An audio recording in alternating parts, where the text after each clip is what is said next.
Classifieds and auction sites. Online classifieds have taken a large chunk of revenue from newspapers because there are no space limitations as with their print paper, and no geographic limitations as long as what is being advertised can be shipped or mailed. Auction sites have become popular for many of the same reasons, starting with the rise of eBay. This may offer new business opportunities for small businesses and people working from home. Search engine ads.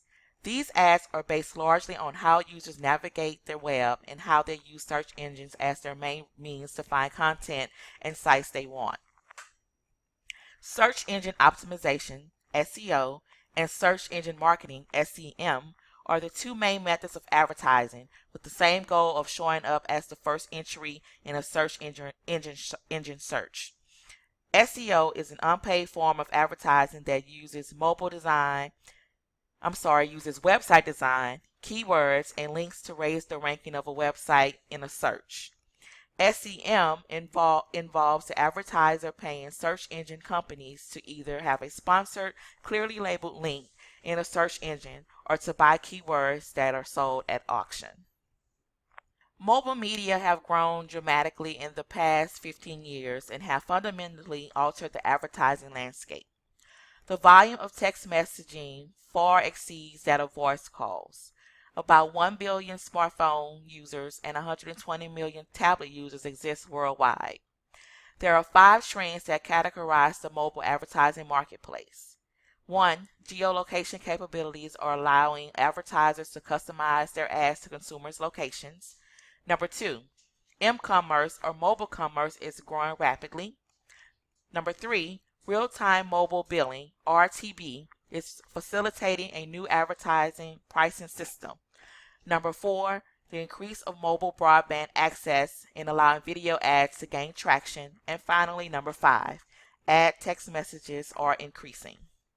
Behavioral advertising. These ads rely on tracking users' behaviors as they visit websites and then inserting banner ads on similar topics on subsequent websites those users visit.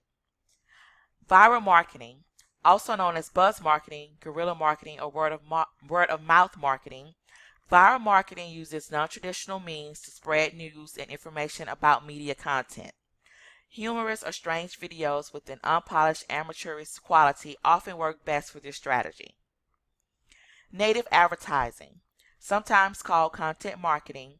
Native advertising is the online version of the print advertorial, that is, the content appears native to the site. Sponsored by, tags, and pieces with catchy headlines and sponsored posts on Facebook are examples of online native marketing. The advertising business. The total ad spending for 2011 worldwide was $464 billion, up 3.5% from the previous year. Television advertising in one form or another makes up nearly 40% of total ad spending by medium. Internet advertising is predicted to grow by 45% between 2011 and 2015, up to 23.4% of global advertising spending. Advertising agencies. There are estimated to be more than 500 ad agencies in the United States with more than 70,000 employees.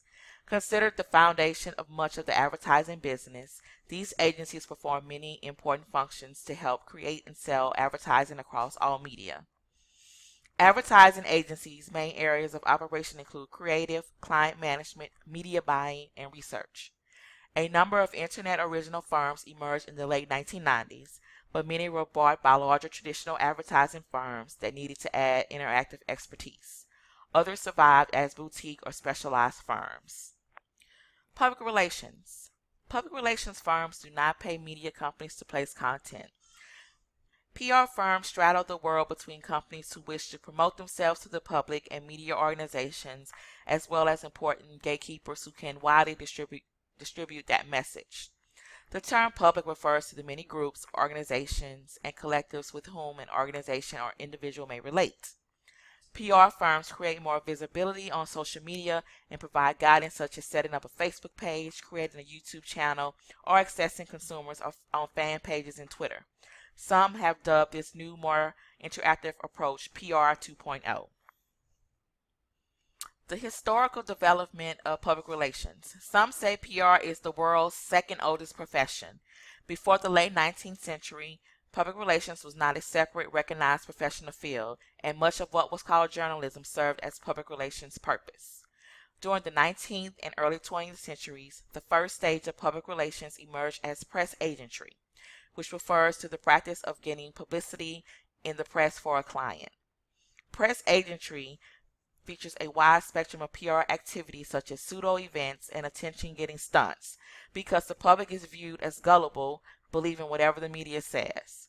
One of the pioneers in the world of promotion was Phineas Taylor Barnum, P.T. Barnum, who was active in show business in the 1830s. Former journalist Ivy Ledbetter Lee was a master of managing the press using press conferences, staged events, and newsreels. One of his clients was the world's first billionaire, John D. Rockefeller. Edward L. Bernays managed some of the earliest and most famous public relations campaigns of the 20th century. One of them was a display of young women smoking during the 1928 Easter Parade in New York, sponsored by the American Tobacco Company. Arthur W. Page was the first person in a public relations position to serve on the board of a major public corporation and help create ethical guidelines for the field.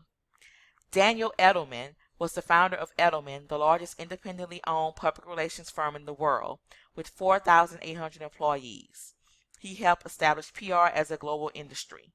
Among his clients were Unilever, Microsoft, Samsung, HP, Pfizer, General Electric, Walmart, Royal Dutch, Shell, and Johnson & Johnson. Trends in the development of public relations. As the profession evolved, assumptions that the mass audience is passive and mute changed, and efforts toward establishing a dialogue of some kind with the public began. The earliest form of PR during the 19th century was asymmetric, going from the public relations agent through the media to the audience. In the early 20th century, a limited symmetric model of communication was espoused, but the organization or PR professional controlled the flow of communications. Still practiced today is the two-way symmetric model that puts organizations and their publics on a more equal footing. One example for a successful intervention of PR strategies in a crisis is the 1982 Tylenol scandal, in which 7 people died of poisoning because extra-strength Tylenol capsules had been tainted. Johnson & Johnson was praised after the crisis for its intervention. Families of the victims were compensated with a settlement estimated to be around $50 million. PR and media relations.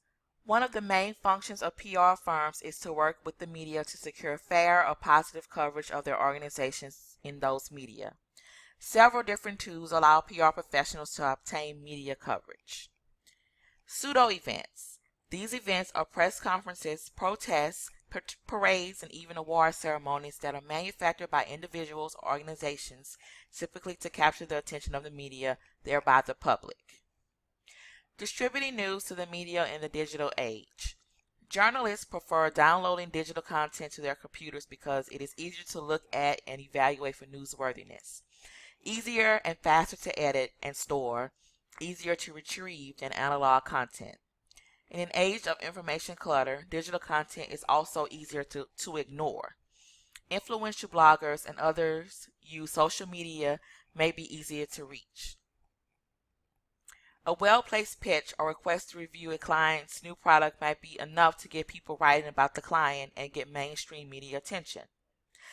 Video news releases, also called VNRs, although controversial when used without attribution, are produced by many companies who provide them to television news stations. VNR materials should always be identified as such for viewers. Finding sources online. Expert source clearinghouses in the online arena allow highly efficient targeting of communications and searching. The biggest, ProfNet, is an online service that connects journalists and bloggers around the world with more than 14,000 news and information officers at different institutions. PR firms and the PR industry. Public relations firms consolidated a lot in the 1990s, but acquisition has slowed in the early 21st century, with most consolidations still occurring internationally. Most organizations maintain their own internal public relations units or offices. but many seek help with specialized service, especially media relations. PR firms are organized into three main areas: core practice areas, service, and industries. Changing trends in advertising and PR. The professional divisions between advertising and PR are blurring. Integrated communications are needed in today's world, where traditional divisions no longer exist between PR and advertising professionals. The online public demands more transparency than in the past, and companies are shifting to a more equitable, symmetrical dialogue that uses forums, blogs, and other means of talking with clients. Instead of the traditional controlling the message approach, professionals know how to work to guide the conversation. Strategic communications is favored over fields such as journalism, mainly because of trends in media production and consumption. In advertising and PR, careers range from the creative side to executive account work to research. Social media are creating new jobs for people in advertising agencies and PR firms. This concludes Chapter 9, Advertising and Public Relations, The Power of Persuasion.